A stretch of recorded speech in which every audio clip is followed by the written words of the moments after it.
petunjuk Nabi sallallahu alaihi wasallam di 10 hari terakhir Ramadan adalah melakukan iktikaf agar dapat memaksimalkan ibadah.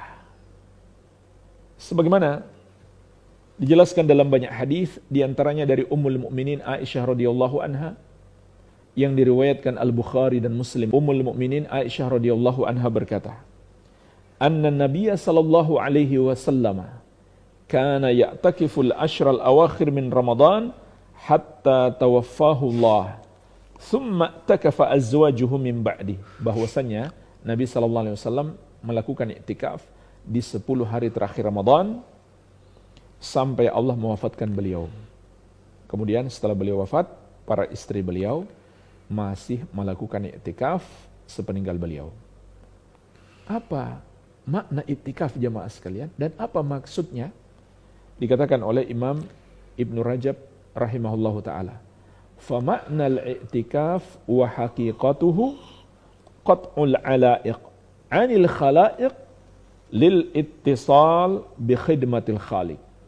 Makna iktikaf dan hakikatnya adalah memutuskan semua interaksi dengan makhluk demi menyambung hubungan dengan berkhidmah atau beribadah secara totalitas kepada Allah Sang Pencipta.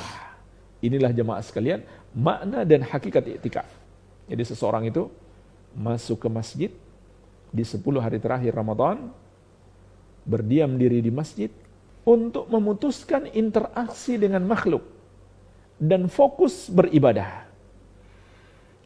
Bahkan Rasulullah SAW bukan hanya masuk ke masjid, beliau masuk lagi ke dalam kemah yang telah disiapkan untuk beliau di dalam masjid. Jadi benar-benar putus hubungan dengan orang lain. Maksudnya tidak banyak ngomong, tidak banyak ngobrol, kecuali yang sangat penting sekali. Jadi ini yang dilakukan oleh Rasulullah SAW di 10 hari terakhir Ramadan. Beliau melakukan iktikaf di masjid. Nah, permasalahan jamaah sekalian, di hari-hari yang kita hadapi saat ini, yaitu tersebarnya wabah virus corona, apakah kita boleh iktikaf di masjid? Kalau tidak boleh, bagaimana solusinya? Maka jemaah sekalian, tentu tidak boleh kita iktikaf di masjid, karena itulah yang dihimbau oleh pemerintah kita, begitu pula oleh para ahli kesehatan, dan juga difatwakan para ulama, demi memutus penularan virus corona. Dan semoga Allah Azza wa Jalla menolong kita agar segera lepas dari musibah ini. Dan hendaklah kita manfaatkan bulan Ramadan ini, terutama di hari-hari terakhirnya, untuk lebih bersungguh-sungguh lagi dalam berdoa kepada Allah agar musibah ini segera Allah hilangkan dari kita. Nah jemaah sekalian, kita tidak boleh ke masjid. Maka kalau begitu, apakah tidak boleh iktikaf? Tentu tidak boleh kalau dilakukan di masjid. Bagaimana kalau iktikaf di rumah? Jawabannya juga tidak boleh. Kenapa? Karena telah dinukil kesepakatan ulama, iktikaf itu tempatnya di masjid. Dinukil oleh Imam Ibn Abdul Bar, begitu pula Ibn Qudamah, Al-Qurtubi, dan Ibn Taimiyah. Semuanya menukil kesepakatan ulama. Tidak sah iktikaf kecuali di masjid. Hanya saja ulama beda pendapat. Masjid yang bagaimana? Sebagian mengatakan harus ada di dalamnya sholat Jumat. Sebagian mengatakan minimal sholat jamaah. Bahkan sebagian berpendapat hanya di 3 masjid, yaitu Masjidil Haram, Masjid Nabawi, dan Masjidil Aqsa. Pendapat yang kuat insyaallah ta'ala, boleh di semua masjid yang diadakan padanya sholat berjamaah bagi laki-laki. Karena sholat berjamaah wajib bagi laki-laki. Adapun bagi wanita, boleh di masjid manapun, walau tidak diadakan padanya sholat berjamaah. Iya, karena wanita tidak wajib sholat berjamaah. Baik, jadi jemaah sekalian, tidak ada iktikaf di rumah. Oke. Maka bagaimana solusinya agar kita bisa memaksimalkan ibadah di akhir Ramadan ini? Jawabannya, lakukanlah ibadah di rumah. Tingkatkan ibadah di rumah. Berdasarkan keumuman dalil, sebagaimana dikatakan oleh Ummul Mukminin Aisyah radhiyallahu anha diriwayatkan oleh Imam Muslim. Karena Rasulullah sallallahu alaihi wasallam yajtahidu fil ashril awakhir min Ramadan. Rasulullah sallallahu alaihi wasallam bersungguh-sungguh dalam beribadah di 10 hari terakhir Ramadan. Ini hadis bersifat umum. Bisa kita lakukan di masjid, bisa pula kita lakukan di rumah. Jadi, walaupun di rumah kita tidak iktikaf, tidak pula berniat iktikaf, karena iktikaf itu hanya di masjid, tapi kita bisa memperbanyak amal ibadah di rumah. Terutama di waktu malamnya. Sebagaimana juga dalam hadis yang diriwayatkan Al-Bukhari dan Muslim dari Ummul Mukminin Aisyah radhiyallahu anha. Kana an-nabiy sallallahu alaihi wasallam idza dakhala al-ashru shadda mi'zarahu wa ahya lailahu wa ayqadha ahlahu. Rasulullah sallallahu alaihi wasallam apabila telah masuk 10 malam terakhir Ramadan, maka beliau kencangkan sarungnya. Beliau hidupkan malamnya dengan ibadah dan beliau bangunkan keluarganya. Apa artinya beliau kencangkan sarungnya? Artinya beliau tidak berhubungan suami istri sama sekali karena fokus ibadah. Beliau hidupkan malamnya, artinya beliau menghabiskan waktu malam lebih banyak dengan ibadah daripada beristirahat. Dan beliau bangunkan keluarganya. Dan juga Nabi SAW mengabarkan kepada kita keutamaan khusus solat tarawih, solat malam di bulan Ramadan. Sebagaimana dalam hadis Abu Hurairah radhiyallahu anhu yang diriwayatkan Al-Bukhari dan Muslim. Wa man qama lailatal qadri imanan wa ihtisaban ghufira lahu ma taqaddama min dzambih. Barang siapa melakukan salat malam di malam Lailatul Qadar karena iman dan mengharapkan pahala dari Allah, maka akan diampuni dosa-dosanya yang telah lalu. Jadi jemaah sekalian, salat tarawih kita di 10 malam terakhir Ramadan itu hendaklah ditingkatkan. Jangan sama dengan tarawih di hari-hari sebelumnya. Jadi kalau yang biasa baca 1 halaman, tingkatkan jadi 2 halaman. Yang biasa baca setengah juz, tingkatkan jadi 1 juz, dan seterusnya semampu kita di 10 malam terakhir Ramadan. Begitu pula ibadah-ibadah yang lain. Dan ketahuilah jemaah sekalian, yang lebih dianjurkan untuk kita tingkatkan di 10 hari terakhir Ramadan ini adalah ibadah-ibadah yang sifatnya pribadi, yaitu antara kita dengan Allah. Seperti membaca Al-Quranul Karim, berzikir kepada Allah, solat-solat sunnah. Solat sunnah ini ada 2 bentuk, solat sunnah yang memiliki sebab dan solat sunnah tanpa sebab. Solat sunnah yang memiliki sebab seperti solat duha, solat yang menyertai solat wajib, qobliyah dan ba'diyah, dan lain-lain. Solat sunnah yang tidak memiliki sebab adalah solat sunnah yang boleh kita lakukan kapan saja, kecuali di waktu-waktu terlarang. Di waktu-waktu terlarang. Jadi kapan saja boleh dilakukan. Semau kita, semampu kita. Mau berapa rakaat dengan cara 2 rakaat salam, 2 rakaat salam, 2 rakaat salam, dan seterusnya.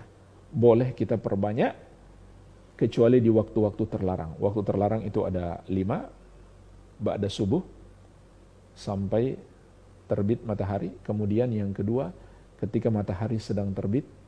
Yang ketiga, ketika matahari tepat berada di atas kita.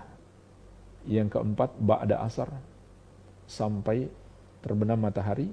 Yang kelima, ketika matahari sedang terbenam. Maka di luar waktu-waktu itu kita boleh melakukan solat sebanyak-banyaknya, yang diistilahkan para ulama dengan solat sunnah mutlaqah. Solat sunnah yang umum, bebas, tidak terikat dengan apapun. Maka ini kita perbanyak. Ya, begitu pula memperbanyak doa. Begitu pula memperbanyak taubat kepada Allah Azza wa Jalla. Membaca Al-Quranul Karim, menghafalkan Al-Quran, dan seterusnya. Ya. Ini yang lebih ditingkatkan. Walaupun tetap dilakukan ibadah-ibadah yang lain, seperti bersedekah, berbakti kepada orang tua, majelis ilmu. Majelis ilmu, ketahuilah jemaah sekalian, jangan diperbanyak. Ya mungkin sehari 1 atau maksimal 2, jangan diperbanyak. Yang diperbanyak adalah ibadah pribadi, yang lebih bersifat pribadi, antara kita dengan Allah Azza wa Jalla. Jadi ini bisa kita lakukan di rumah. Perbanyak ibadah. Di 10 hari terakhir Ramadan, terutama di waktu malamnya. Sekali lagi, bisa tetap kita lakukan di rumah. Dan ketahuilah jemaah sekalian, orang yang terbiasa iktikaf di tahun-tahun sebelumnya, maka dia tetap mendapatkan pahala iktikaf. Sebagaimana sabda Nabi sallallahu alaihi wasallam, "Idza maridul abdu aw safara, kutiba lahu mithlu ma kana ya'mal muqiman sahihan." Kalau seorang hamba sakit atau melakukan safar, tetap ditulis pahala amalannya yang biasa dia kerjakan ketika mukim lagi sehat. Begitu pula jemaah sekalian, orang yang sudah punya niat untuk iktikaf, tapi dia terhalang karena uzur wabah corona, dia tidak bisa iktikaf, maka dia sudah mendapatkan pahala niat.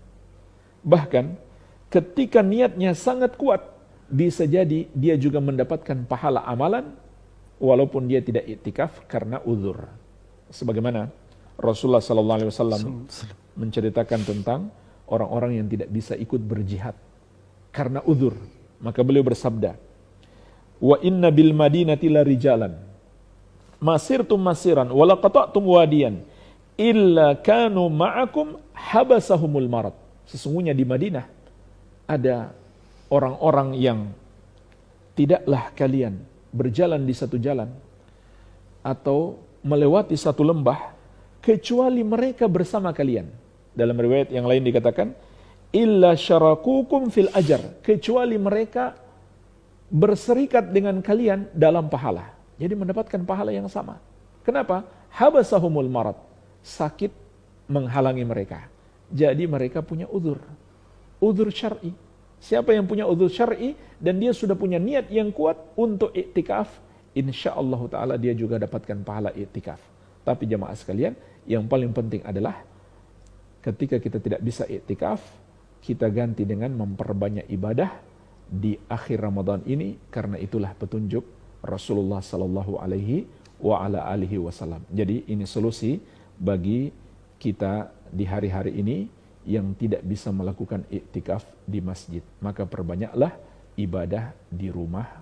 Begitu pula yang ingin saya ingatkan, bahwa yang mendapatkan Lailatul Qadar bukan orang-orang khusus, bukan orang-orang tertentu saja, tetapi setiap muslim yang beribadah kepada Allah di malam itu, asalkan ibadahnya memenuhi syarat, yaitu ikhlas dan ittiba.